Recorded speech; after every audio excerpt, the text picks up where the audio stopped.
The auctioneer's voice rang out across the dusty town square of Redemption Creek, Texas, in the blazing summer of 1879, and every soul within earshot turned to look at the young woman standing on the wooden platform as if she were a piece of livestock. And Rosa Barrett held her chin so high that not a single one of them could mistake her dignity for anything less than iron. She was 22 years old, with dark chestnut hair that caught the afternoon sun and turned it to copper, and eyes so deeply brown they looked almost black in certain light. Her dress was plain cotton, faded from too many washes, and her hands were rough from years of hard work. But there was something about the way she stood, shoulders squared, jaw set, gaze fixed on some invisible point beyond the crowd, that made even the cruelest onlooker feel a small, uncomfortable stirring of shame. Redemption Creek was not a cruel town by nature, but it was a poor one, and poor towns had a way of allowing cruelties that wealthier places could afford to condemn. The circumstances that had brought Rosa to that platform were the kind of circumstances that poverty wrote as easily as a man wrote his name. Her father, Thomas Barrett, had died 6 weeks earlier from a fever that swept through the lower quarter of town without mercy or discrimination.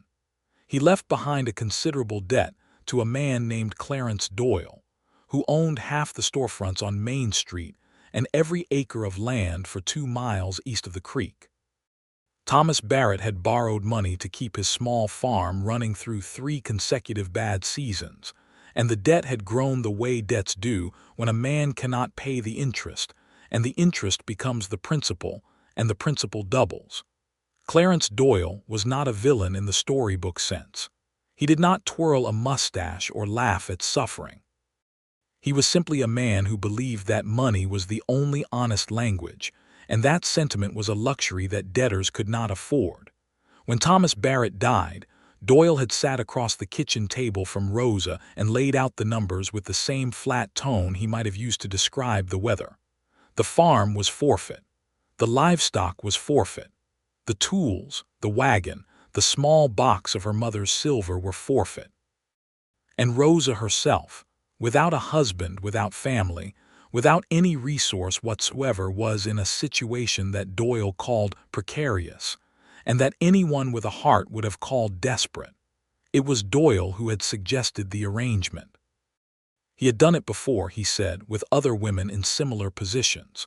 There were men in and around Redemption Creek who needed wives and did not have the time or inclination to court one properly. A fair arrangement could be made. The woman's debt for Doyle had transferred Thomas Barrett's debt to Rosa upon his death. A legal maneuver of breathtaking coldness would be paid off by whichever man agreed to take her as a wife. She would have a home, she would have security, and Doyle would have his money.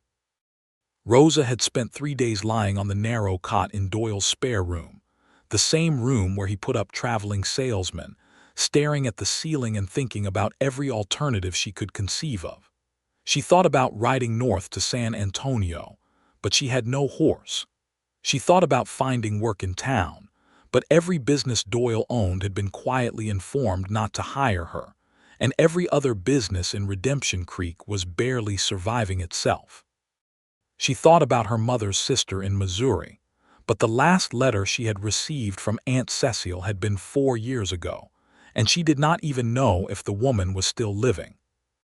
On the 4th morning, she rose before sunrise, washed her face in the basin, looked at her own reflection for a long time, and then walked downstairs and told Clarence Doyle that she would agree to the arrangement, but on one condition. She would meet the men first. She would be present in the room. She would not be discussed as though she were absent. Doyle had blinked at her for a moment, then nodded, because he was a practical man and the one thing he did not want was a reluctant wife causing trouble and coming back to complain that he had forced her. So it was not precisely an auction, though it looked like one from the outside. Rosa was given the chance to stand before each prospective man and exchange a few words. Doyle had found 3 candidates, all of them ranchers or cowboys with enough coin to cover the debt, and the inclination to take a wife without the fuss of traditional courtship. The first man was named Hector Pullman. He was 47 years old and built like a barrel left out in the rain, wide and slightly warped. He ran a cattle ranch south of town and had buried 2 wives already, both of whom, the local gossip said, had worked themselves to death. He looked at Rosa the way a man looks at a new horse, checking her teeth with his eyes, measuring her hips, calculating her usefulness. He asked her 3 questions. Could she cook, could she sew, and had she ever worked with cattle? When she answered yes, yes, and yes, he nodded and turned to Doyle and said, "She's a little thin, but I suppose she'll do." Then he paused, scratched the back of his neck, and added, "Actually, no. My sister's been after me to hire a Chinese cook, and I think that might suit better. I'll pass." Rosa did not let herself feel the relief. She kept her face neutral. The second man was named Douglas Fry. He was 38, and he was not an unkind man. Rosa could see that immediately. He was nervous, turning his hat in his hands, and he spoke to her almost gently. He ran a small horse breeding operation and clearly needed help managing his household and his books. He was respectful in his questions. He asked about her reading and her arithmetic. He listened when she answered. But then he looked down at his boots for a long moment and said, "I'm sorry, Miss Barrett. I mean no offense. But the truth is, I'm already half in love with the schoolteacher, and I've been too much of a coward to tell her. I don't think it would be right to marry you when my heart's already spoken." He looked up with an apologetic expression that was so earnest Rosa almost smiled. "I hope you find something better than this," he said quietly. The third man was named Silas Croft. He was 29, broad-shouldered and handsome in a hard, weathered way. He worked for a large operation about 15 miles northwest of town, and Rosa could see at once that he had money and confidence, and the particular kind of carelessness that men carry when they have never faced a consequence they could not ride away from. He looked at Rosa with a gaze that was not entirely unkind, but it was assessing in a way that made her skin prickle. He asked no questions at all. He simply looked at her for a while, then glanced at Doyle and said, "I changed my mind. I'm heading to Colorado in the fall anyway. It wouldn't be fair to drag a wife up there." That was the moment the small crowd that had gathered around the town square began to murmur. 3 men, 3 refusals. Doyle's expression had gone from professional neutrality to something approaching irritation. Rosa stood on that wooden platform. It had originally been built for political speeches and had once held the governor of Texas. And she looked out at the crowd and thought, with a calm clarity that surprised her, "I am not ashamed of this. Whatever happens, I am not ashamed." She did not know that Grant Barnett had been standing at the back of the crowd for the better part of 30 minutes. Grant Barnett was 26 years old, and he had come into Redemption Creek that morning for the simple purpose of collecting a saddle he had left with the leather worker to be repaired. He had been aware of some kind of gathering in the square. He could hear the noise from the leather shop, but he had not paid it much attention until old Tom Whitaker, who seemed to know everything that happened within 50 miles of Redemption Creek, appeared at the doorway and told him what was going on. Grant had listened to Tom's account with an expression that Tom would later describe to his wife as the face of a man who's been told something that offends him deeply, but who has not yet decided what to do about it. What Tom did not know, and what Grant had never told anyone in Redemption Creek, was that Grant understood exactly what it felt like to be offered up to strangers with no say in the matter. His mother had been placed in a very similar situation 17 years ago, after his father was killed in a riding accident, and the memory of his mother's face during those weeks, the dignity she carried and the fear she hid, had been stamped into him with the permanence of a brand. He had picked up his saddle and walked out to the square. He had arrived in time to watch Silas Croft's refusal. He had seen the way Rosa Barrett held herself on that platform, and something in his chest had done something unexpected, something that was not merely sympathy, though it contained that, and not merely anger, though it contained that too. It was something older and stranger and more specific. It was recognition. Doyle was in the middle of saying something apologetic and bureaucratic, about needing to explore other options when Grant Barnett walked out of the crowd and stepped up to the platform. The murmuring stopped. Grant was not a physically imposing man in the way Silas Croft was imposing. He was lean rather than broad, and he moved with a loose, unhurried ease that some people mistook for laziness until they saw him work. He had dark blonde hair and gray eyes the color of the sky just before a storm decides what it wants to be. He wore a plain canvas shirt and work-worn trousers and boots that had seen considerable country, and he looked at Rosa Barrett the way a man looks at something he has not seen before and is trying to understand. He did not look at Doyle. He did not look at the crowd. He looked only at her. "Miss Barrett," he said. His voice was low and even and carried without effort. Rosa looked back at him. She did not know him. She had never seen him before in her life. "Yes," she said. "My name is Grant Barnett. I've got a spread about 12 miles north of here along the Kalina's Fork. It's not big, but it's mine, and it's clear of any debt." He paused. "I know this is not the kind of introduction that either of us would have chosen. I know you don't know me. I know this is a terrible situation, and I'm not going to pretend otherwise." He stopped again, as if gathering something from a place deep and quiet inside himself.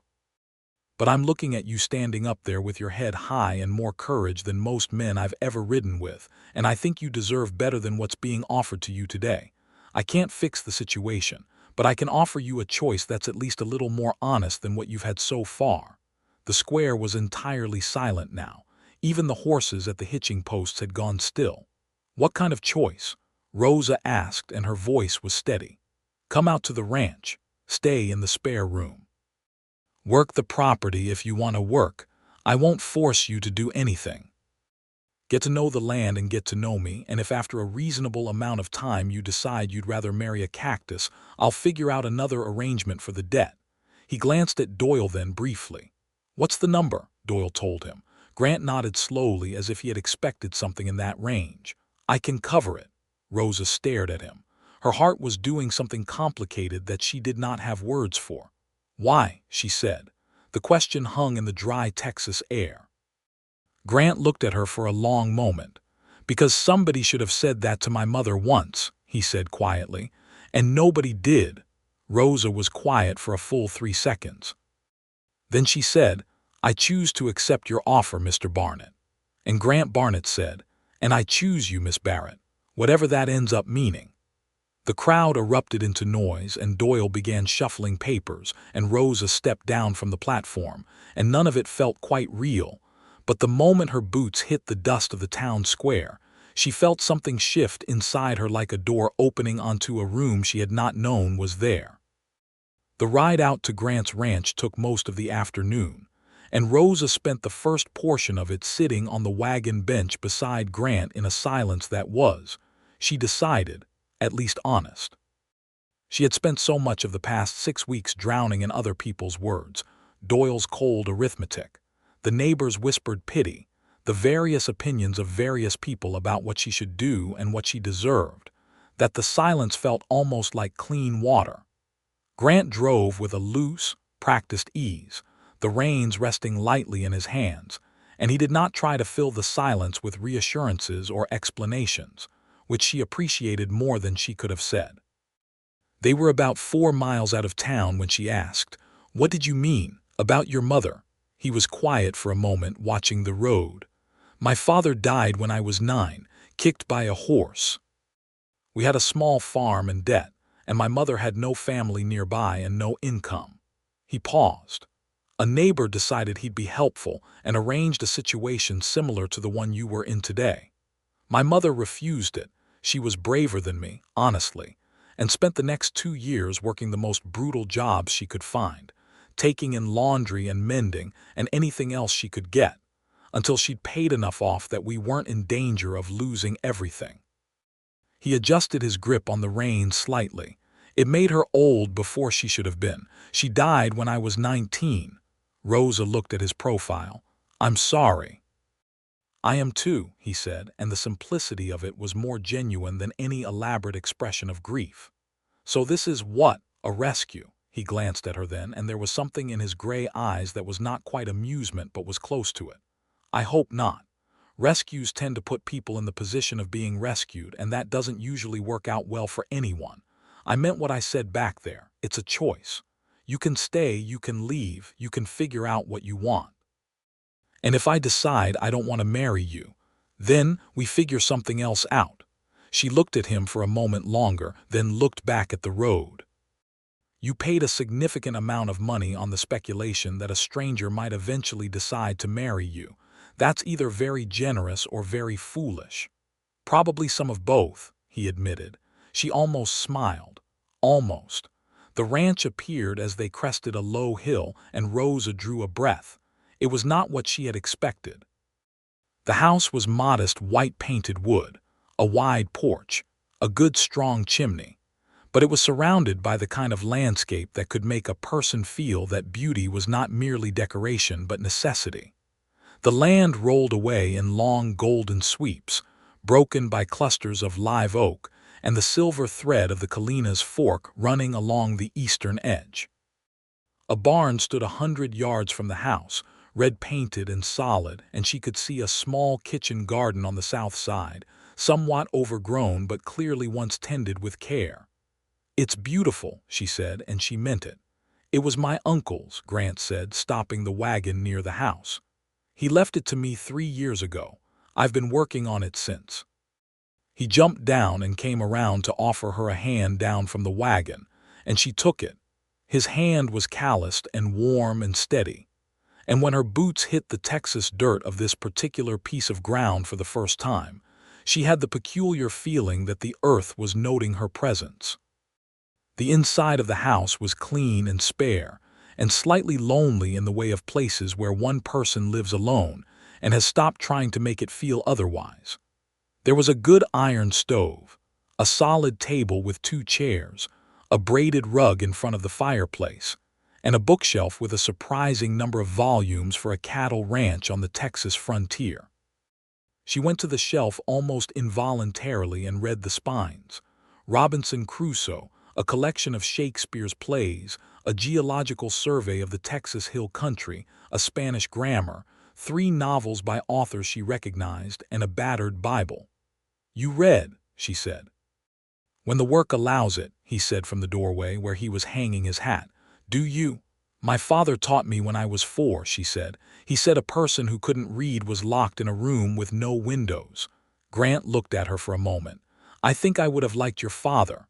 She turned from the shelf. Her throat tightened briefly and she pressed it down. "He would have liked this bookshelf," she said. He showed her the spare room, which was small but clean, and had a window that looked east, which meant morning light. There was a quilt on the narrow bed, a double wedding ring pattern in blue and cream, which struck her as either ironic or hopeful. She couldn't decide which, and a washstand with a ceramic basin painted with small yellow flowers. "It was my aunt's room when she and my uncle lived here," he said. "She took most of her things when she moved to San Antonio after he died, but she left the quilt and a few other things." He hesitated. "I hope it's comfortable."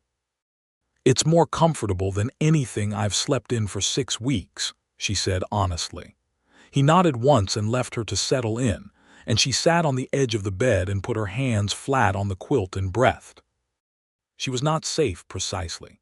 She was not yet certain of anything, but she was somewhere, and the somewhere had books and a window that faced east, and the man who had brought her here had looked at her on that platform and said, "I choose her," without a moment of the calculation or reluctance that had characterized every other interaction she had endured in the past 6 weeks. She thought, "I will give this a fair chance. I owe him that, and perhaps I owe myself that too." The first week passed with a kind of careful courtesy that Rosa recognized as 2 people feeling out the shape of each other's company. She rose early. She had always risen early. It was in her nature, and found that Grant was usually already in the barn by the time she came downstairs, which meant the kitchen was hers in the mornings. She discovered on the second day that he had a supply of ingredients that had clearly been accumulated for someone who knew how to cook, and she began to make breakfast every morning as a matter of practicality rather than obligation. And to her own mild surprise, she found that she wanted to. She was a good cook. Her mother had been an excellent cook, and Rosa had spent years learning at her side, and the kitchen was one of those places where her hands knew what to do before her mind had finished thinking about it. She made cornbread and salt pork and strong coffee in the mornings, and in the evenings she experimented with what was available in the pantry and the kitchen garden, which she had begun quietly reclaiming from its state of overgrowth. Grant ate everything she put in front of him with a quiet appreciation that was expressed primarily through the absence of complaint and the occasional specific comment. "This is better than anything I've cooked in 3 years," or "I haven't had cornbread with honey since my mother made it," said with a look at the window that told her where he had gone for a moment. She began working in the garden in the mornings after breakfast, and Grant, noticing this, brought her proper tools from the barn without being asked and said nothing about it. She helped with fence repair on the 3rd day, because she had watched him struggling with a section on the north pasture, while she was in the garden, and her hands had made the decision before her head could argue. He had looked surprised but moved over immediately to make room for her on the fence line, and they had worked together for 3 hours in a comfortable silence broken only by practical exchanges about tools and materials. She discovered on the 5th day that he could not cook in any meaningful sense. She had come in from the garden to find him standing in the kitchen staring at a pot of beans with an expression of profound uncertainty, and she had laughed, an actual laugh, the first one in 6 weeks, and it came out of her like something that had been waiting for permission, and he had looked at her with an expression that was half embarrassed and half pleased, as though the laugh itself was something he was glad to have caused. "I can keep the ranch running," he said, "and I can rope anything that moves, and I can read a land survey, but I genuinely cannot cook a pot of beans without burning them. How have you survived 3 years alone out here?" "Salt pork," he said. "And the occasional visit to the restaurant in town." A pause, "and some truly terrible beans." She took the pot from him and added water and a ham hock she found at the back of the pantry. And as she worked, he sat at the kitchen table and they talked, really talked, for the first time about the ranch and the land and what he was trying to build here. And she listened with genuine interest because she understood farming and land, and the particular kind of relationship between a person and a piece of ground that could only be described as love. He was running about 40 head of cattle on the property and had ambitions to expand, but he was doing it slowly and carefully, building infrastructure and improving the land itself rather than overextending. He had a good eye for land, she could see it in the way he talked about soil and water and grass, and he was patient in a way that seemed to run very deep. "Most men want everything at once," she said, without meaning to say it aloud. He looked at her. "I'd rather have something solid in 10 years than something that falls apart in 2, he said. She looked back at the beans. "That's a sensible philosophy," she said. "My uncle told me that patience is the difference between a man and a boy," he said. "I thought he was being pompous at the time, but it turns out he was right about most things." "What was he like?"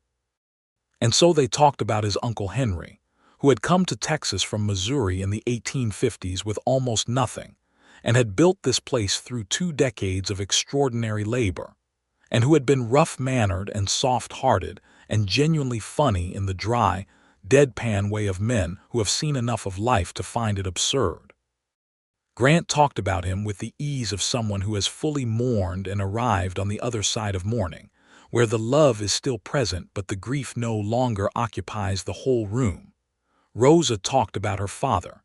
It was the first time she had talked about him since his death, and she had expected it to be like pressing on a bruise, but it was more like releasing a breath she had been holding. She talked about the farm and the stories he used to tell and the way he laughed and the way he had sat with her on summer evenings and pointed out constellations, and told her their names in 3 languages, English, Spanish, and what he called the Old German, which he had learned from his own grandmother. Grant listened. He was very good at listening, not the restless, half-present listening of people who are waiting for their turn to speak, but actual, full-attention listening, the kind that made the person speaking feel that what they were saying was worth hearing. The beans were ready by the time the sky outside had gone orange and then purple, and they ate at the kitchen table in the last of the evening light, and Rosa thought, "This is a thing I could do. This is a life I could build. I just need to know more about the man." She was going to find out considerably more about him in the second week, because the second week brought company. On a Tuesday morning, a rider came up the road from town at a pace that suggested urgency, and Grant stepped out onto the porch, and Rosa came to stand in the doorway behind him, and the rider turned out to be a young man named Pete Corley, who worked for a neighboring ranch about 6 miles east. Pete pulled up in a shower of dust and said breathlessly that there was trouble at the Miller Ranch. Grant's expression shifted. "What kind of trouble?" Pete explained, still catching his breath. 3 men passing through had tried to run off a small herd of Miller's horses that morning.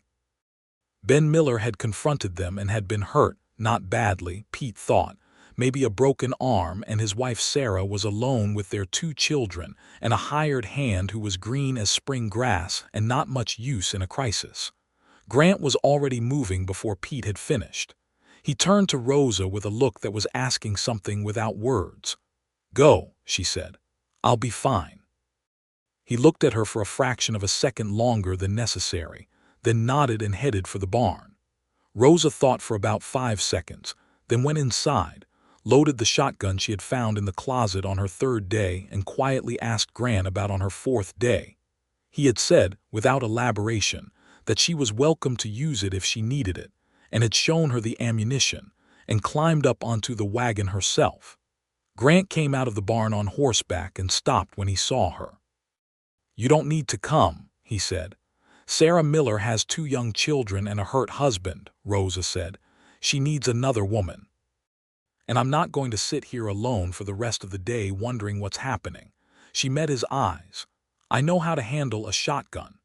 He looked at her for a moment with that particular expression. She was beginning to recognize the one that meant he was adjusting his understanding of her, filling in new details of a picture he had already begun to form. "Keep up," he said, and turned his horse and rode. She kept up. The situation at the Miller Ranch was less dire by the time they arrived than Pete's breathless account had suggested. The 3 men had ridden off when Ben Miller's hired hand had fired a warning shot, and only 2 of the horses had actually gotten away from the pasture. Ben's arm was indeed broken, the left one, and Sarah Miller was a compact, capable woman in her mid-30s who had already splinted the arm herself, and was giving her husband a look that combined genuine concern with unmistakable exasperation. "He went out there alone," Sarah told Rosa, who was at the stove within minutes of arriving, heating water for the tasks that needed hot water. "I told him to wait." "I couldn't wait," Ben said from the kitchen table where he was being made to sit and be still. "They had my horses." "You have 2 children," Sarah said. "Your horses are replaceable." "They are not replaceable," Ben said, with the particular anguish of a man who has put his heart into his horses. Rosa said gently to Ben, "She's right that you are not replaceable," and to Sarah, "And he's right that it's hard to watch and wait when something you've worked for is being taken." She looked at both of them. "You're both right, it's the situation that was wrong." Sarah looked at her with surprise and something like gratitude. "You're the woman from town," she said. "The one Grant Barnett brought out." "Rosa Barrett," Rosa said. Sarah studied her for a moment, then nodded slowly as if something had been settled. "I'm glad to meet you, Rosa." Grant and Pete and Ben's hired hand, a boy of about 18 named Tommy, who was indeed green but willing, spent the afternoon retrieving the 2 escaped horses, which had not gone far because they were sensible animals, and there was not much better grazing to be found than on Miller land. Rosa helped Sarah with the children and the household, and by evening the crisis had resolved into something manageable, and the 6 of them sat down to a simple supper together. Watching Grant across the Miller's kitchen table, Rosa noticed things she had not had the context to notice before. He was easy with people, genuinely easy, not performatively social. He talked to Ben Miller about the horses and the pasture with the interest of a man who actually cared about the subject. He was patient with Tommy, who was eager to talk about the afternoon's events and clearly felt terrible about the warning shot being necessary. He was kind to Sarah's children, a boy of 7 named James and a girl of 5 named Lucy, in the uncomplicated, direct way that some people have with children, not talking down to them but not pretending they were adults either. And once across the table he caught Rosa's eye, and there was a moment, brief, perhaps a second, perhaps less, where something passed between them that was too specific and too warm to be merely the recognition of strangers. She looked away first, but she felt it in her chest for the rest of the evening. On the ride back in the dark, she asked, "Have you known the Millers long?" "Since I took over the ranch," he said. "Ben helped me with the first season. Good man. Stubborn." "His wife loves him very much," Rosa said. "I know," Grant said. "It's obvious." She thought about that. She thought about what obvious love looked like, the way Sarah Miller had splinted her husband's arm with efficient hands and terrified eyes, the way Ben had called her name when he saw her in the doorway. "Is that what you want?" Rosa asked. She surprised herself with the question. He was quiet for a moment. The horses moved steadily through the dark, and the stars were enormous and very close, the way they are in Texas. "It's what I'd choose," he said finally, "if the choosing was available." Rosa did not say anything more. But she turned the words over in her mind all the way home, and when she reached the ranch and went to her room and lay down on her aunt's quilt, she stared at the ceiling and thought about choices and what they meant and who got to make them, and whether she was, very quietly and without her own permission, beginning to make one. The third week brought rain. It came in the way spring rains come to the Texas Hill Country, not gradually but all at once, a wall of gray that moved in from the northwest with theatrical determination, and settled over the land with no apparent intention of leaving. The Kalina's Fork rose by 1.5 feet overnight and turned brown and fast, and the garden Rosa had been reclaiming turned into a muddy triumph of new growth, and there was nothing much to do outside, and so they were inside together. It was the weather, Rosa would think later, that made them truly know each other. When there is nowhere to go and nothing to do but wait for the rain to stop, people either irritate each other past endurance or they find a depth of company that outdoor activity never allows. Grant built up the fire and found a deck of cards and taught her to play a game his uncle had taught him, a complicated thing with rules she kept forgetting, and then suddenly, on the third day, grasped completely and began to win at with alarming consistency. He looked at her across the table with an expression of comedic betrayal. "You sandbagged me," he said. "I was learning," she said, and arranged her cards with deliberate calm.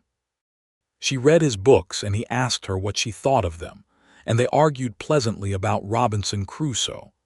She found the character admirable but somewhat obtuse, and Grant found him fascinating precisely because of his obtuseness, and this led to a surprisingly interesting conversation about the difference between intelligence and wisdom that went on through dinner and into the evening. She found his journal. Not intentionally. She was reaching for the geological survey on the high shelf and the journal fell from behind it, and it was clearly a journal, brown leather and clearly well used, and she picked it up and set it on the shelf without opening it. But she told him about it that evening because it seemed like the honest thing to do. He looked at her with a flicker of something, not alarm but awareness. "Did you read it?" "No," she said. "Thank you," he said quietly. "What's in it?" She asked it before she could stop herself, then shook her head. "Never mind, I apologize, that's not my question to ask." "No," he said after a moment. "It's all right, it's mostly thinking. I write things down when I'm trying to work them out. Things I can't quite decide about." He was looking at the fire.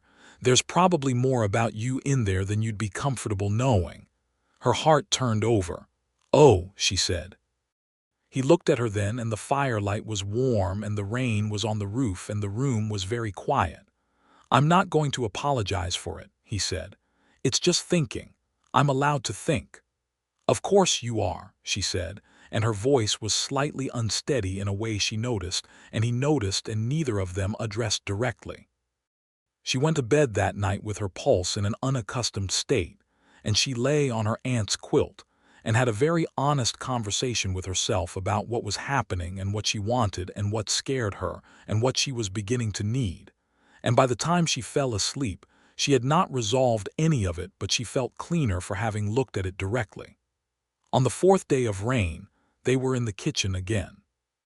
Rosa was making a stew. She had found dried beans and some smoked venison at the back of the pantry, and there were onions from the garden. And Grant was sitting at the table with his geological survey spread out, marking something with a pencil. And he said without looking up, "Rosa." "Yes," she said.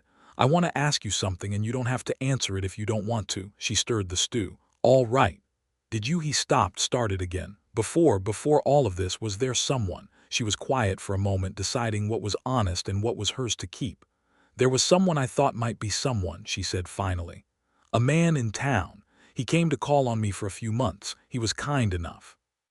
But when my father started getting sick, he stopped coming. He didn't say why, he just stopped." She paused. "I think the debt frightened him." "I'm sorry," Grant said. "I was too for a while," she said. "And then I was angry, and then," she considered. "I decided it was information about him and about what I actually needed, which wasn't someone who would leave when things got hard." Silence. Then Grant said, "What do you need?" It was such a direct and simple question that it stopped her still with the spoon in the air over the pot. She turned to look at him. He was watching her with those gray eyes, and the look in them was something she had not seen directed at her before. It was not desire in the simple sense, though she thought it might contain that, but something more complex, something that included actually wanting to know the answer. She stopped. "I need to be somewhere that feels like it could be mine. I need work that matters. I need to be able to read and think and talk and have those things be welcome rather than," she gestured vaguely, meaning the opposite of welcome. "And I need someone who will stay when it's hard." She looked at him steadily. "That's what I need." Grant looked at her for a long moment. Then he looked back at his survey.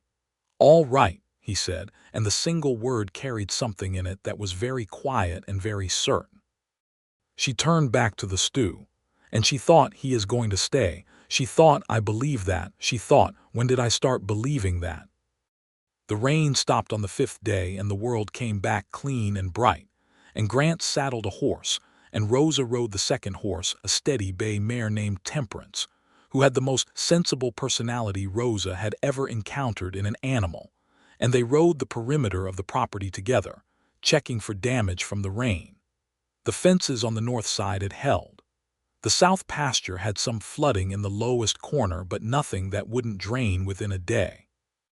The creek had gone down considerably already, though it was still running fast and muddy. At the eastern edge of the property, where the land rose to a slight prominence, and you could see the entire ranch spread out below you and the hill country rolling away to the west in long blue-green waves, Grant stopped his horse and Rosa stopped Temperance beside him, and they looked at it together. "My uncle used to call this the measuring place," Grant said. "He'd come up here after any trouble or any question he couldn't answer and look at the whole thing from here, and he said it always helped him find the right proportion, made whatever was bothering him smaller or bigger, depending on what it needed to be." Rosa looked at the land. The house was a small white square in the middle of it, and the barn was red beside it, and the kitchen garden was a green rectangle, and the creek was a shining line, and the cattle were small brown shapes in the south pasture, and the whole thing together was a life, unmistakably a life, in process and in progress, something someone had put themselves into with love and labor and intention. "It's a good place," she said. And then, because she had been thinking it for 10 days and it wanted to be said, "I think I could love this land." She felt him go very still beside her. "This land," or he stopped. She looked at him. He was looking at her, and his expression was so carefully controlled and so visibly effortful in that control that she had to look away again for a moment. "I can only speak honestly about what I know right now," she said. "And what I know right now is that I haven't felt at home anywhere since my father got sick, and I feel it here." She looked back at him. "I thought you should know that."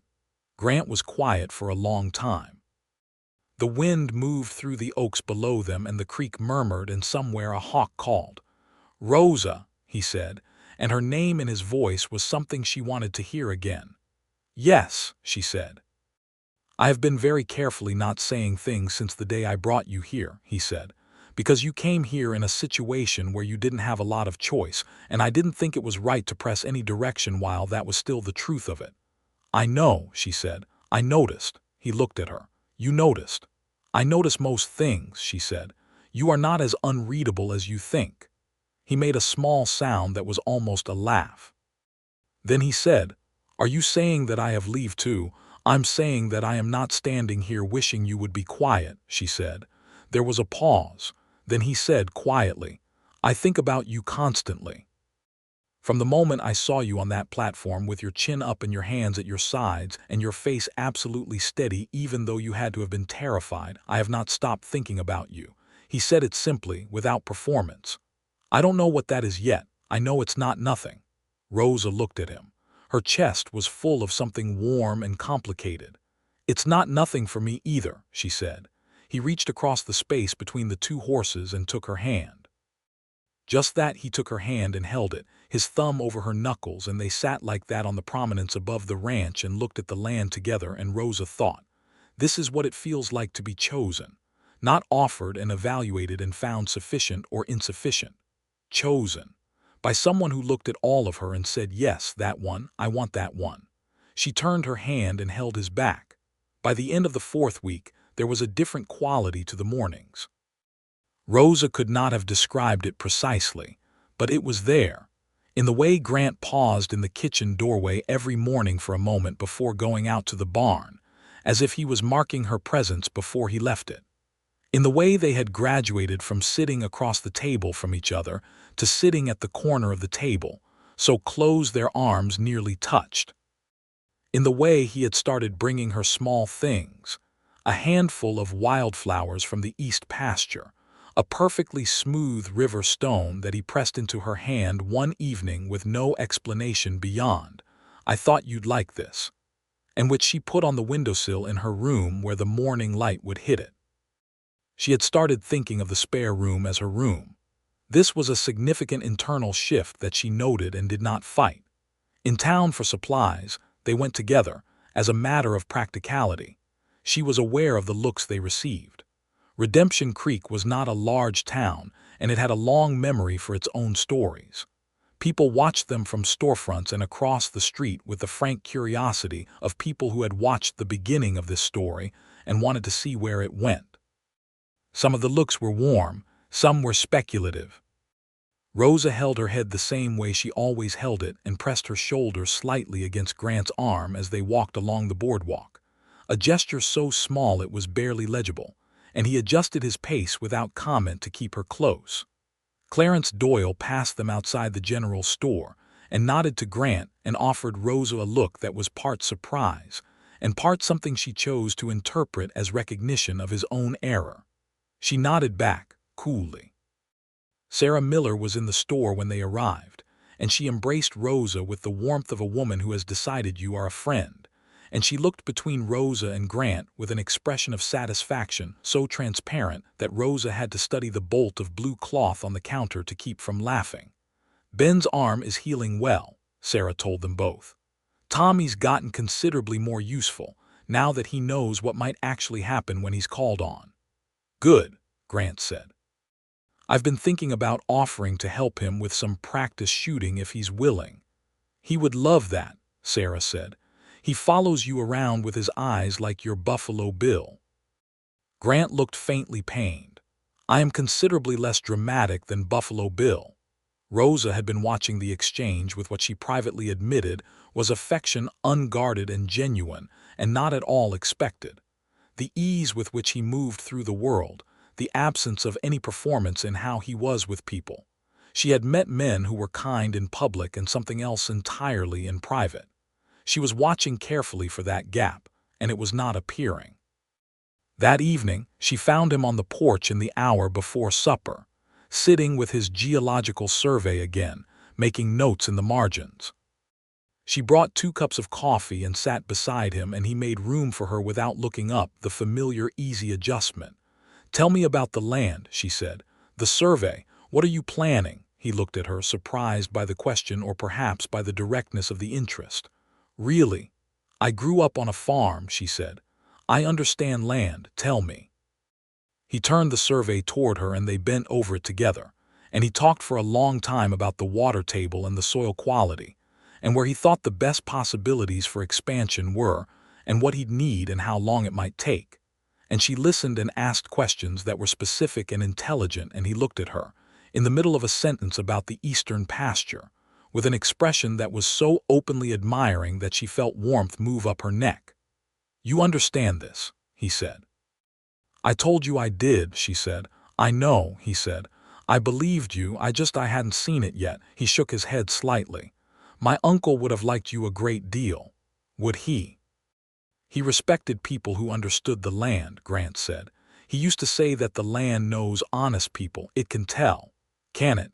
He seemed to think so. Grant looked out at the pasture. "He also used to say that a man who marries a woman who doesn't love the land is marrying trouble, because the land will always be a rival." There was a pause. Rosa looked at her coffee. "And what do you say?" "I say," Grant said carefully, "that a man who marries a woman who understands the land and cares about it the way you clearly do is very fortunate." She looked at him. "Is that a general observation?" He looked back at her. The evening light was the color of amber, and it was in his hair and on his face, and his gray eyes were very clear. "No," he said, "it's a specific one." She set her coffee down on the porch railing. "Grant." "Yes." "Ask me," she said. He was very still. "Rosa Barrett," he said, "will you marry me, not because of a debt or an arrangement or because you have no other choice? Because I believe we could build something real together, and because I think about you from the moment I wake up until the moment I sleep, and because I would very much like the rest of my life to include you in it." She looked at him for a moment, and she felt all of it, the platform and her father's death, and the 3 refusals, and the ride out here in silence, and the rain and the card games and the story about his mother and the day on the prominence above the ranch and the moment he took her hand and the river stone on her windowsill. She felt all of it, and underneath it all, steady as the current in the Kalina's fork, the growing and undeniable certainty of what she felt for this man. "Yes," she said. "That's my answer." He reached out and took her hand again, the way he had on the prominence, and she felt the warmth of it move through her entire body. And then he leaned forward, slowly and with every indication that he was waiting to see if she would move away, and she did not move away, and he kissed her gently at first, tentatively, then with the unmistakable warmth of something that has been held very carefully for a long time and is finally being allowed to be itself. His other hand came up to her face, cupping her jaw with a tenderness that made her eyes sting behind her closed lids. When they parted, his forehead rested against hers for a moment, and neither of them said anything. And the evening was very warm and very golden, and the land rolled away from them in all directions, knowing them. They were married at the end of May, on a Saturday morning, in the parlor of the minister's house in Redemption Creek, with Sarah and Ben Miller as witnesses, and Tommy, the young hired hand, standing at the back holding his hat and trying not to look too obviously moved by the proceedings. Pete Corley came too, because he had heard about it and simply showed up, which seemed fitting. Rosa wore a dress she had made herself in the 2 weeks between the engagement and the wedding, deep blue cotton with white at the collar, the most beautiful thing she had owned since her mother's Sunday dress, which had gone with everything else to Doyle's accounting. She had braided her hair and pinned it up with the small pearl pins that Sarah Miller had pressed into her hands the morning of the wedding with the words, "Every woman deserves something borrowed." Grant wore his good shirt and his good trousers and his cleanest boots, and the expression of a man who is experiencing several significant emotions simultaneously, and is barely keeping the architecture of his face in order. When Rosa came into the minister's parlor and he saw her, His expression changed in a way that Rosa felt was the finest compliment she had ever received, simple and total, and completely unguarded. The minister asked the questions and they answered them, and when Grant said, "I do," he said it with a steadiness and weight that made the words feel like something he had been carrying toward this moment for a long time. And when Rosa said, "I do," she felt the words settle in her chest like something coming home. They rode back to the ranch together in the late morning, and the land received them, and Rosa thought, "I am home. I am actually home." The summer of 1879 moved through its weeks with the particular richness of a season that means something. Rosa and Grant fell into a partnership that was so natural and so effortless that it sometimes surprised them both the way two people who are genuinely well-matched can work side by side and think alongside each other, and argue, and compromise, and laugh, and be quiet without any of it requiring performance or effort. Rosa expanded the kitchen garden and began keeping meticulous notes on what grew well, and what didn't, and when to plant, and when to harvest, building a record that she told Grant would be useful for every year they were on this land.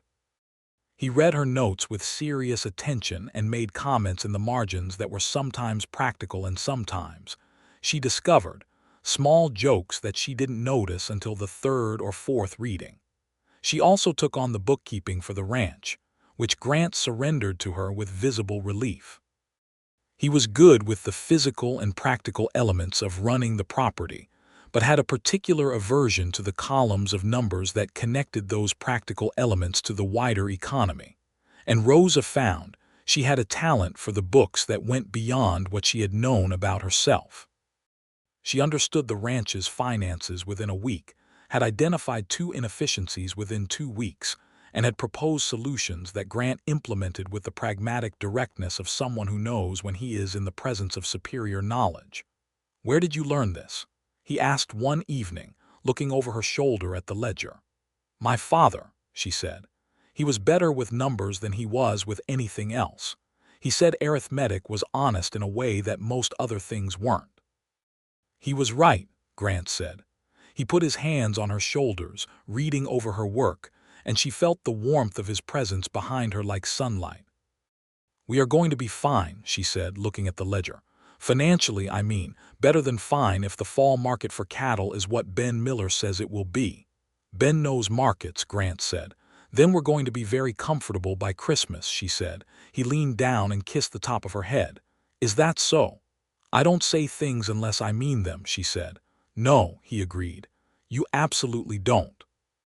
There was a man in town named Gerald Whitmore who had been buying up land in the area and who had made 3 separate visits to the ranch in the summer, each time with an offer for the property that was presented with a pleasantness that barely concealed the assumption that refusal was not really on the table. The first offer had been made to Grant before the wedding, and Grant had declined it politely. The second offer, made in July, was declined again, less politely. The third offer, made in August and delivered with an undercurrent that Rosa recognized as veiled pressure, was declined by Rosa, who happened to be on the porch when Whitmore arrived, and who spoke to him with such precise and specific calm about the legal status of the property and the several reasons why his offer was not in their interest and would not be considered, that Whitmore looked at her with surprise, and then at Grant with a look that was clearly inquiring whether the wife could be circumvented. And Grant looked back at him with an expression of perfect serenity and said, "Whatever she said is what I said." Whitmore left and did not return. That evening Grant found Rosa in the kitchen, still slightly electric with the energy of the confrontation, and he leaned against the doorframe and watched her for a moment and then said, "Have I mentioned that I find it very attractive when you make land speculators uncomfortable?" She looked at him. "You find that attractive?" "Deeply," he said. She turned back to the stove, but she was smiling. "He's going to try something else," she said. "Men like that don't give up because they were asked nicely." "I know," Grant said. "I've been thinking about that." "So have I," she said. "And I think we should talk to the Miller Ranch and the Corley place and anyone else within 10 miles who might be being approached, and see if there's value in presenting a unified position. Grant was quiet for a moment. Then, "You've been thinking about this for a while." "Since his second visit," she said. "When I checked the land registry records in town and found out he's already acquired 4 parcels to the south." He looked at her. "When did you go to the land registry?" "When I went to town for sugar last month," she said. "I had time." He shook his head slowly. Then he started to laugh, a real, full laugh, warm and genuine. "Rosa Barrett, he said. "Barnett," she corrected, just the single name because she liked hearing him say the whole thing. The meeting she organized took place on the first Saturday of September, on their front porch, and it was attended by Ben and Sarah Miller, Pete Corley and his father, a widower named Edmund Strauss who ran a small sheep operation to the northwest, and Douglas Fry, yes, the same Douglas Fry who had declined to marry Rosa 4 months earlier, who turned out to be a pleasant and earnest man who had in fact finally spoken to the schoolteacher and was engaged to be married in October. He arrived looking slightly awkward, clearly aware of the history, and Rosa met him at the gate and shook his hand with such simple, unloaded warmth that he visibly relaxed. They discussed Whitmore's activity and agreed on several things: that they would not sell, that they would document any pressure or coercion, that they would share information as it came in, and that they had, collectively, enough legal standing and enough community presence to make acquiring their land more trouble than it was worth. Edmund Strauss, who turned out to have a background in law before coming to Texas for his health, was enormously useful on the legal particulars. Grant, at the end of the meeting, looked around at the people on his porch, some of them known for years, some of them new, all of them bound by the simple fact of caring about the same piece of ground, and said something that Rosa would think about for many years afterward. "This is what land is for, really. Not just what grows on it, what gathers around it." The autumn came cool and golden and generous. The cattle went to market in October, and Rosa's numbers proved accurate. They were comfortable by November, and had the prospect of genuine expansion by the following year if the winter was mild. Grant spent the cold evenings planning, spreading his surveys on the kitchen table, and Rosa sat across from him and read or worked the books, and they talked, the way people talk when they have built a life together, and the life is interesting enough that conversation is never thin. She was 3 months pregnant by Christmas. She told him on a Sunday morning in early December, when the first frost had come, and the air was clear and sharp, and the light had that winter quality of being very clean. She was in the kitchen, and he was just in from morning chores, and she waited until he had hung up his coat and washed his hands and poured himself coffee, and then she said, very simply, "I'm going to have a baby." Grant set down the coffee cup. He turned to look at her. She watched his face go through several things very quickly: surprise, and then something that moved very fast through the room and landed as a kind of radiance. His expression was extraordinary.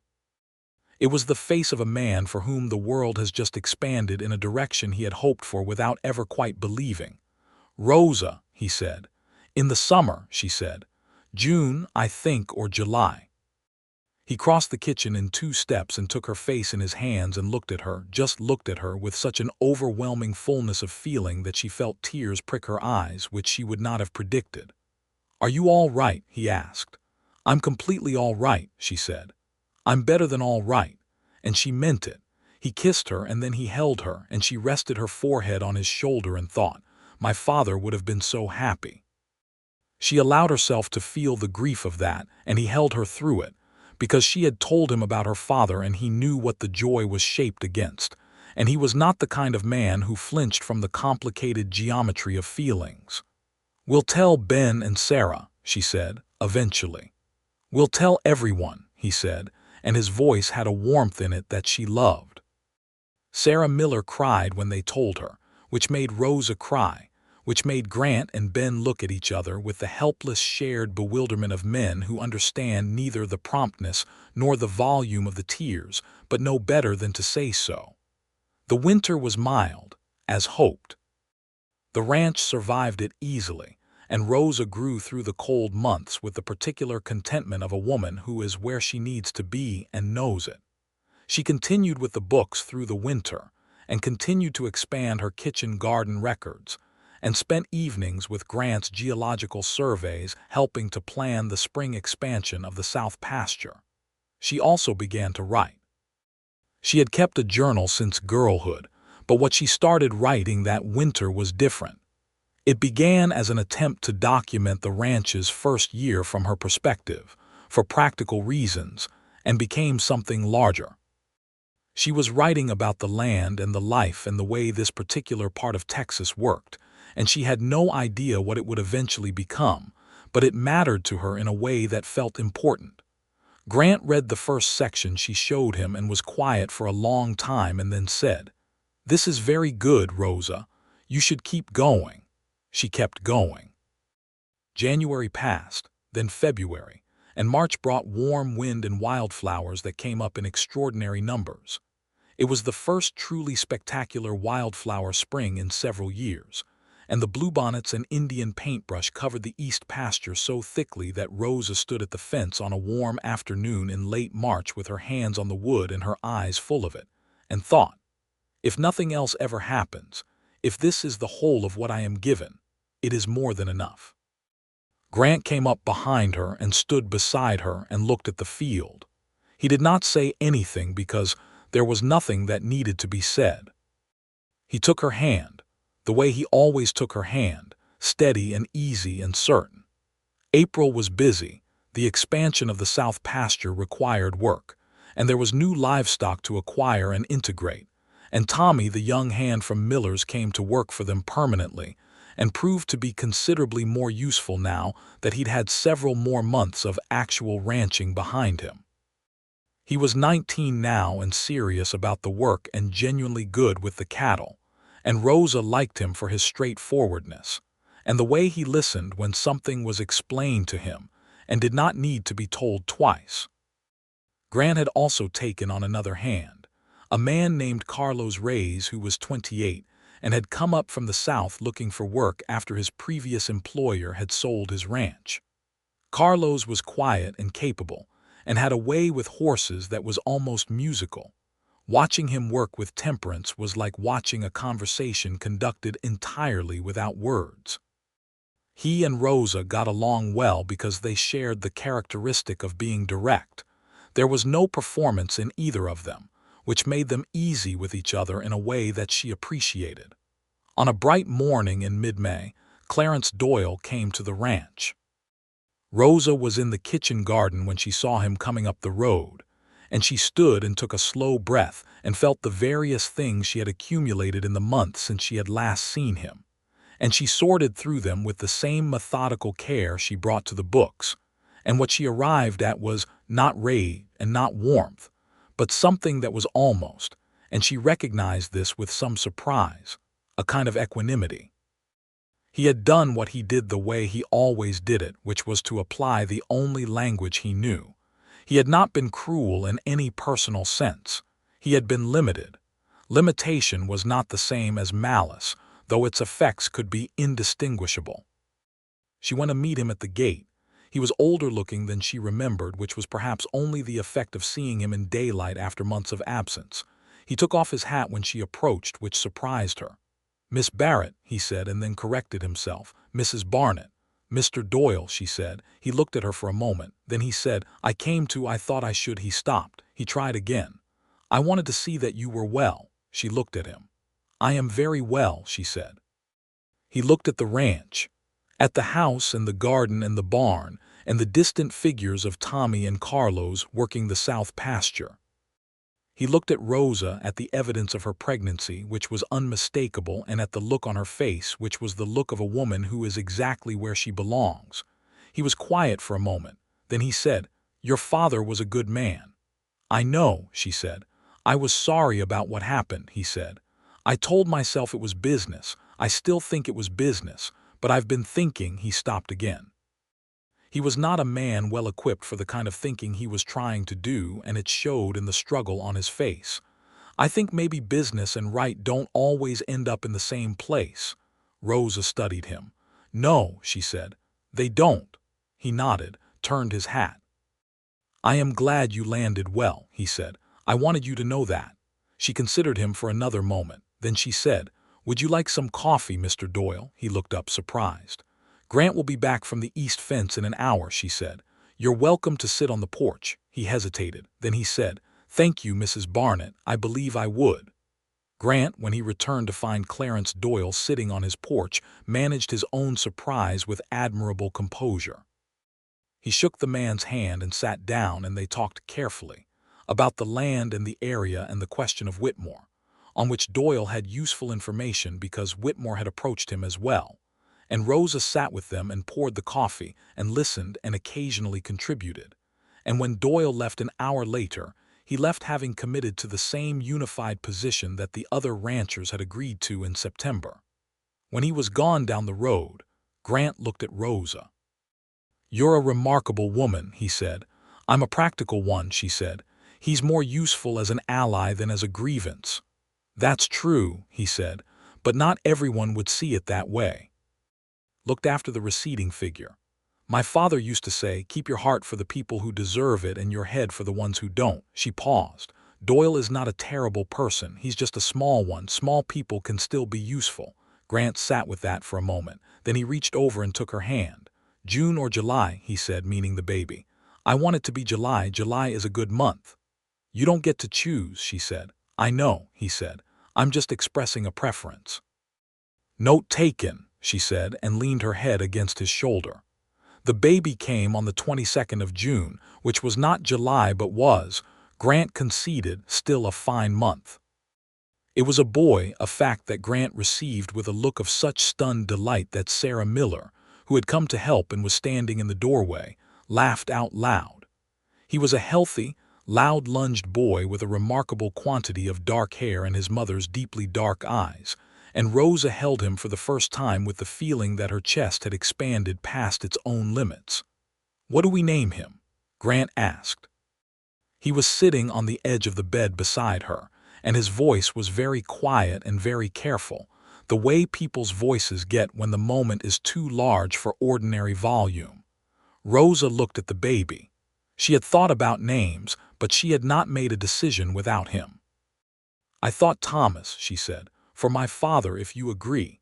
Grant looked at the baby. Then he said, "Thomas Henry Barnett, after yours and mine." She looked at him. Thomas Henry, her father and his uncle. "Yes," she said, "that's exactly right." Grant put one large, careful hand over the baby's head so gently, and Rosa watched his face and thought, "This is what I chose.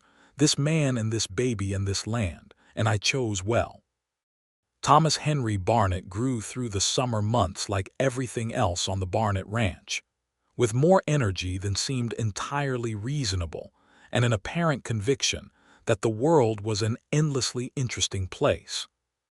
He was watched over by Rosa and Grant, and when they were at the ranch, by Tommy and Carlos, who both adopted him with the uncomplicated enthusiasm of young men who had not yet had their own families, and found babies alternately fascinating and alarming. Grant was a father the way Rosa had suspected he would be, patient and present and completely willing to be made a fool of, which Thomas Henry seemed to understand instinctively as a resource and deployed relentlessly. Grant could be found at any quiet moment with the boy on his arm or on his lap or on a blanket in the garden, talking to him about the ranch and the land and the weather with the same seriousness he would have brought to conversation with an adult. "He's a baby," Tommy said once, watching this with a mixture of admiration and bewilderment. "He doesn't understand about the water table." "He will," Grant said, "and it's never too early to start." Rosa, listening from the garden, tucked the image away in the growing collection of images she was writing down. She had kept writing through the spring and summer, during nap times and evenings, and what it was becoming was a history of the ranch, of the land, of the way life was built on this particular piece of Texas in this particular time. She thought it might be something she would want Thomas Henry to have one day, something that explained where he came from and what it had taken and what it had been worth. The Whitmore problem resolved itself, finally and permanently, in August, when it was discovered that his methods of acquiring land had crossed from aggressive into illegal in one of the southern parcels. An illegal complaint was filed by Edmund Strauss, and supported by documentation that Rosa and several others had been collecting since the previous fall. Whitmore settled the complaint quietly and left the area not long after, and the land he had acquired to the south was parceled back out in a process that took several months and produced a considerable amount of legal correspondence, most of which Rosa handled on behalf of the Barnett Ranch with a focus and competence that caused Edmund Strauss, the former lawyer, to tell her directly that she had a better legal mind than most people he had worked with professionally. She filed this information in the mental drawer marked, "Things to be done with eventually." Fall came and the second cattle market, and Rosa's numbers were again accurate, better than accurate, because she had anticipated the market correctly. Grant looked at the ledger at the end of October and then looked at her. "We can do the expansion next spring," he said. "The full expansion, not just the south pasture." She had planned for this. She had run the numbers 3 ways and the answer had come up the same each time. "Yes," she said, "we can." He leaned across the table and kissed her, and Thomas Henry, who was on a blanket in the corner, made a sound that they both interpreted as approval. Douglas Fry married the schoolteacher, whose name was Martha Pierce and who was, as far as Rosa could tell when she met her at a church social in October, exactly right for Douglas in every way. And Rosa attended the wedding with Grant and Thomas Henry, and sat next to Sarah Miller, and felt the particular warmth of a community that has been knitting itself together through shared seasons and shared troubles and the ordinary, extraordinary business of daily life. The second winter was warmer than the first and very full. Tommy built himself a small room off the barn, having committed fully to staying at the Barnett Ranch, and Carlos Reyes brought his mother from the south to live in Redemption Creek, and came to Sunday dinner at the ranch every week with her. And she was a magnificent cook who taught Rosa 3 things about beans and 2 things about dried chilies that Rosa incorporated into her practice immediately and recorded carefully in her notebooks. Grant read to Rosa in the evenings. She read to herself constantly, but there was something specifically fine about his voice on a book, and she read to him, and they argued about books with the pleasure of 2 people who take ideas seriously but not solemnly, who can hold a position and then surrender it with equal ease when the argument requires it. On a January night with snow on the ground, a rare thing in Texas, which made it feel like a gift, they were in front of the fire with Thomas Henry asleep in his cradle, and the house very warm and very quiet, and Grant said, "Are you happy, Rosa?" She considered the question. She always considered questions carefully because she thought answers deserved the same attention as questions. "I am," she said. "I am completely and genuinely happy." She looked at him. "Are you?" "Yes," he said. It was simple and certain and entirely without qualification. "Good," she said. She rested her head back on his shoulder. "My father would have loved you." "You've said that before," Grant said. "I keep meaning it," she said. He pressed his lips to her hair. "I know," he said. "I love you, Rosa." She turned her head to look at him. The firelight was in his gray eyes and on his face, and he was looking at her the way he had looked at her on the prominence above the ranch in the spring, with that total and unperformative openness, and she felt it move through her the same way it always did, like something warm and essential and entirely real. "I love you," she said. "I have been in love with you since approximately the card game in the rain, and I was not going to say that first." He laughed, surprised and warm and absolutely genuine. "The card game? You made that expression when I won," she said. "The betrayed expression. It was entirely charming." "That is an extremely unromantic origin point," he said. "It is a very honest one," she said. He kissed her, and Thomas Henry slept, and the snow fell on the Barnett Ranch, and the Kalina's Fork ran cold and clear in the winter dark. Spring came again, and with it the full expansion. The south pasture was fenced and improved, and new cattle were brought in, a process that required 3 weeks of intensive work and left everyone on the ranch tired and satisfied with the specific satisfaction of work that results in something permanent. Rosa continued to manage the books and to write and to grow the garden and to love the land in the way she had told Grant she would, consistently and with genuine depth. The way a person loves a place that has given them back to themselves. Thomas Henry celebrated his first birthday in June with a gathering of the people who had become their community. The Millers, Pete Corley, Tommy, Carlos and his mother, Edmund Strauss and his wife, Douglas and Martha Fry, and several others from town and the surrounding ranches. He sat in the middle of the yard in the afternoon sunshine, wearing a small cotton shirt and his father's look of permanent interested attention, and received the visitors with an equanimity that suggested he had been taking notes on his mother. Rosa stood at the edge of the yard and watched it, the people and the yard and the house and the land beyond, and Grant came to stand beside her and they looked at it together. 1 year, he said. 1 year and a half since the platform, she said. Give or take. That feels like a very long time ago, he said. She thought about it. About the platform and Doyle's cold arithmetic and the 3 men and their 3 refusals, each one for their own reasons, and then a man walking out of the crowd with an unplanned and uncalculated kindness that had, as kindnesses often do, changed everything. Yes, she said, and no. He looked at her. No, it made me who I am right now, she said. So it's not distant in that sense. It's part of the foundation. She paused. Like your uncle's work is the foundation of this ranch. You can't see it anymore because it's under everything, but it's holding it all up. Grant was quiet for a moment.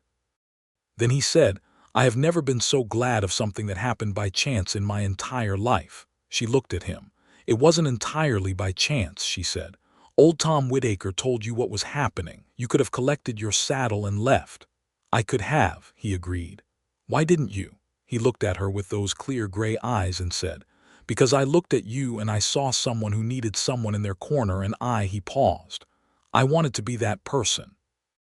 I didn't know I wanted it until I wanted it, and then it was just very obvious. She took his hand.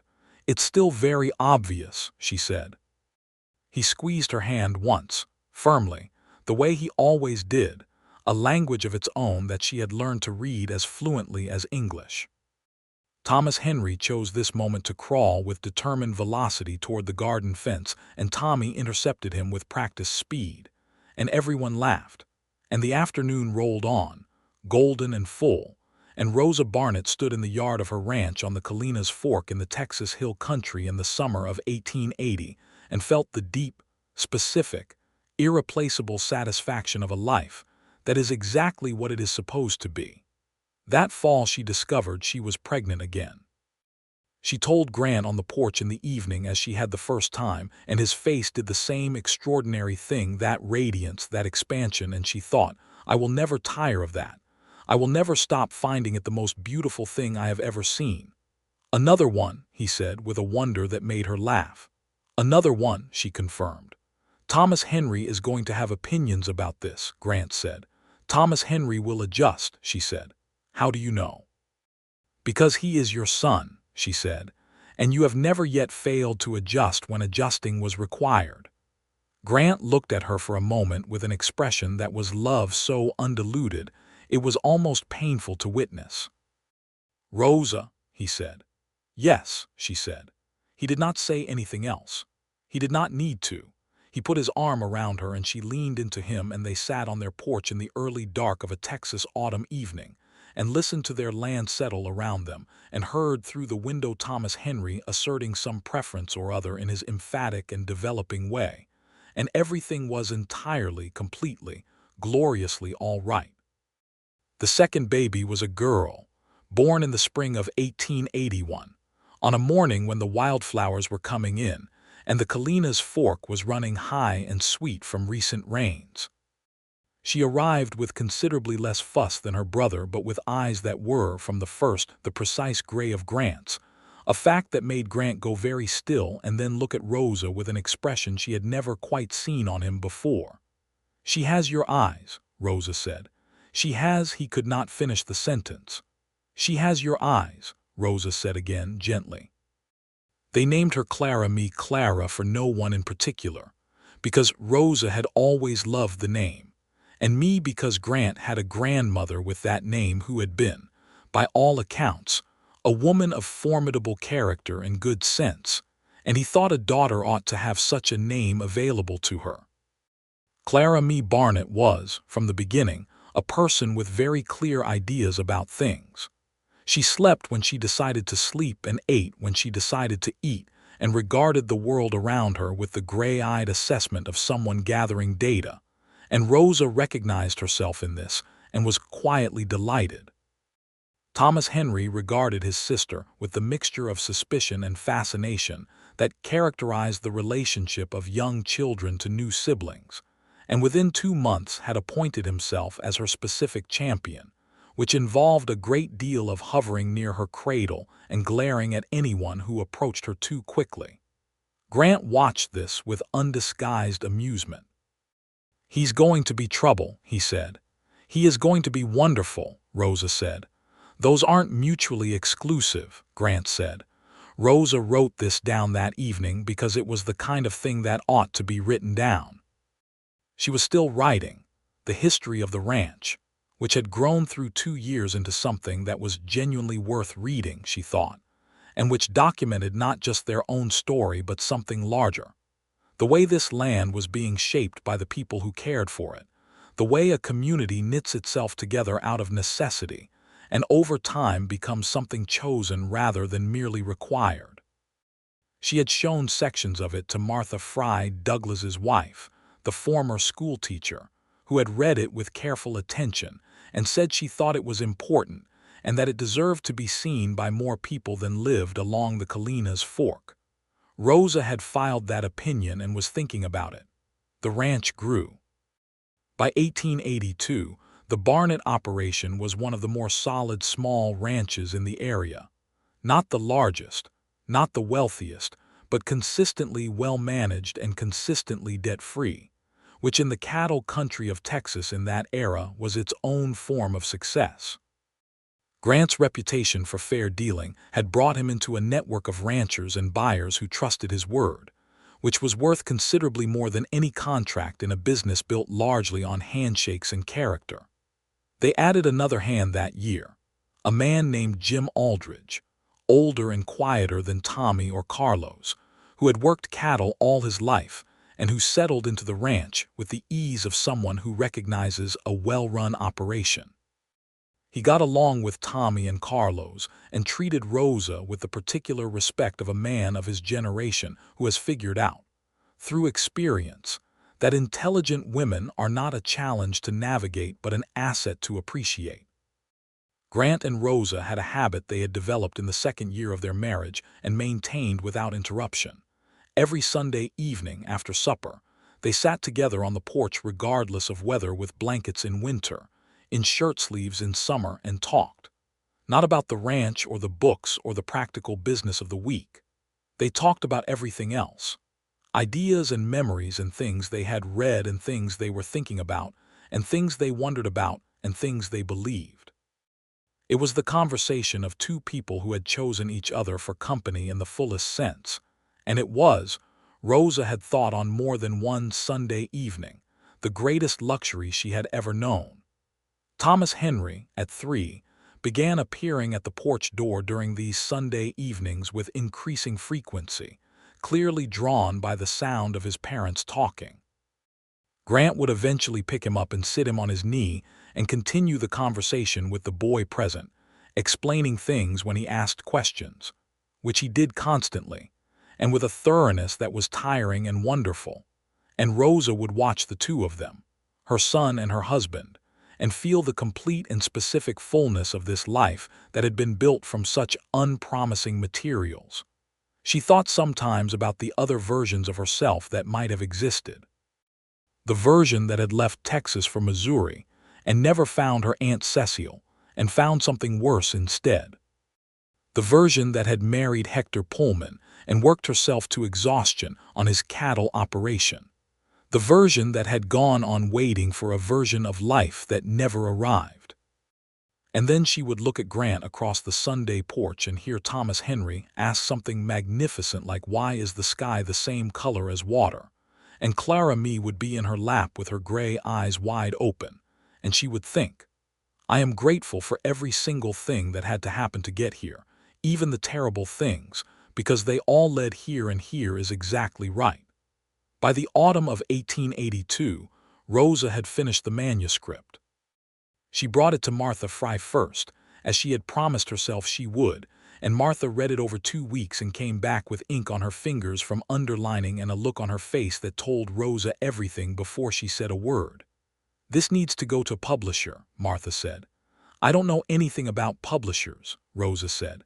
"I know someone in Austin who does," Martha said.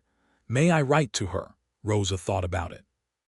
She thought about her father saying a person who couldn't read was locked in a room with no windows. She thought about what writing this had done for her, the way putting the past 18 months into language had turned experience into something she could hold and pass forward. She thought about Thomas Henry, who at 3 already loved to sit beside her while she wrote and drag his small finger across the page as though he were reading too. "Yes," she said. "Write to her." The letter went to Austin in October, and the reply came in December. And by the following spring, Rosa Barrett had entered into an agreement with a small Austin press to publish her work, which she had titled simply and specifically, "The Kalina's Fork, a Record of Land and Life." Grant, when she told him, was silent for a moment. Then he said, "Your father would have been so proud. He would have been surprised," she said. "He never imagined something like this." "He raised someone who imagined it herself," Grant said. "That was his part." Rosa looked at him. "You are a very good man," she said. "I have very good company," he said. "It brings out the best qualities." She kissed him. Thomas Henry came running across the yard toward them with a frog of enormous proportions in his cupped hands and the expression of someone who has achieved a tremendous thing. And Grant caught him before he could collide with Rosa and held him up to examine the frog with appropriate gravity. And Clara Mee, learning to walk, followed her brother's path at a careful, determined pace. And the afternoon was gold, and the land was green, and the Kalina's Fork ran silver and clear. And everything was settled and known and good. The years on the Kalina's Fork ran together in the way that good years do, not monotonous but consistent, the consistency of a life that is working, a life that has found its shape. The Barnett Ranch continued to grow, carefully and without overextension, in the way Grant had always planned. The children grew. Thomas Henry became a boy who asked questions about everything, and remembered every answer and had opinions on most subjects, and was kind in the way of children who have been shown clearly what kindness looks like. Clara Mee became a person of such deliberate and formidable intelligence that Grant sometimes caught himself looking at her with the expression of a man who is very slightly in awe of his own daughter. Rosa's book was published in 1883 and sold modestly but steadily, and she received letters about it for years afterward, from women in situations not entirely unlike the one she had been in on that platform in 1879, and from men who had come to Texas to build something and wanted to understand the country they were building in, and from a professor in San Antonio who was writing about the settlement of the Texas Hill Country and found her account the most honest first-person record he had encountered. She answered every letter. Her father would have expected no less. Grant ran the ranch and rode the land and sat on the porch on Sunday evenings and took Rosa's hand in his and felt, year after year, the same essential certainty about the rightness of his life. He had not known, walking across that town square in the summer of 1879, what was going to happen. He had known only that something was wrong and that he was in a position to do something about it, and so he had. The rest had been the most generous and unexpected consequence of a single honest act that he could have imagined. He thought about this sometimes, late at night, when the ranch was quiet and Rosa was asleep beside him with one hand loosely over his, her breath slow and even. He thought about what the world required of people, not heroics or great deeds, but the small and consistent choice to do the honest thing when it presented itself, to see a person in difficulty and step forward rather than back, to say I choose you when the choosing is available. He thought, I am the luckiest man on this piece of ground. On the 10th anniversary of their marriage, May of 1889, a Saturday morning, the kind of morning that seems purpose-built for the acknowledgement of good fortune. Grant brought Rosa to the prominence above the ranch, the measuring place, as his uncle had called it. They went on horseback, just the two of them, and they stood at the top of the rise and looked at what had been built and what was growing and what would continue after them. The house had been expanded twice and was no longer modest in the way it had once been. The barn was flanked now by two smaller outbuildings.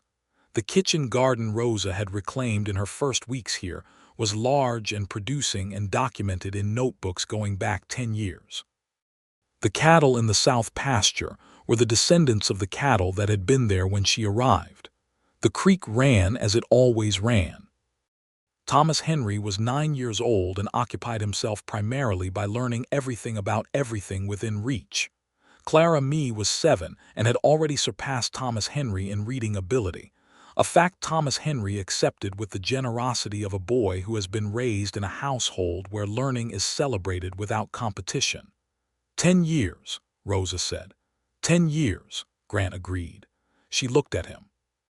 He was 36 now, and the years had put lines around his gray eyes and silver at his temples, and he was more himself than he had ever been, more firmly and comfortably and unmistakably Grant Barnett than the man she had looked at across that town square, and she loved him more specifically and more deeply than the love that had grown in the early months, because it had been fed by years of knowing. "I have been thinking," she said, "about what I would say to the woman on that platform if I could go back." He looked at her. "What would you say?" She thought about it for a moment. "I would say, the fourth one is coming. Hold on." She paused. "And I would say he is worth it. He is more than worth it." Grant was quiet for a moment. Then he said, "I would say the same thing from my end. The woman holding her head up on that platform, she is worth every single thing." Rosa looked at the land, at the ranch and the creek and the oaks and the distant smudge of Redemption Creek beyond the hills, at all of it together. "We built something real," she said. "We built something real," he agreed. She turned to him and he opened his arms and she stepped into them, the way she always stepped into them, easily and completely, with no hesitation and no reservation, all of her. His arms closed around her and he held her the way he always held her, as if she were something he intended to keep and something he was also grateful to be trusted with, both things at once. Below them, on the ranch, Thomas Henry was in the yard with Jim Aldridge, and a rope that Thomas Henry was not yet entirely in command of. Clara Mee was on the porch with a book, which was where she usually was.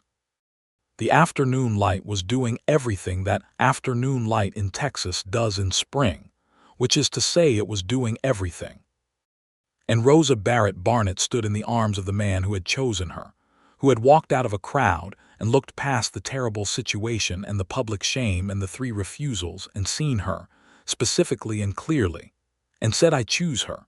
And she felt what she always felt in that place, which was that the world was exactly the size it was supposed to be, and she was exactly where she was supposed to be in it, and the life stretching forward from this moment was full and warm and entirely, honestly, joyfully hers.